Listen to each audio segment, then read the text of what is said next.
Happy new year వచ్చేసింది జోరుగా, hearty welcome చెప్పేద్దామా హాయిగా. కొత్త కొత్త ఊహల్లో తెలిపోటిగా, మనసులోని ఆశల్ని పంచుకో బ్రదర్. గుండెలోని భావాలు గుప్పుమన్న ఈ వేళ, కదిలల్లే కాలపు కన్నెకి టాటా చెప్పుదామా.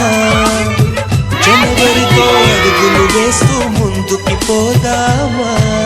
హ్యాపీ న్యూ ఇయర్ వచ్చేసింది జోరుగా.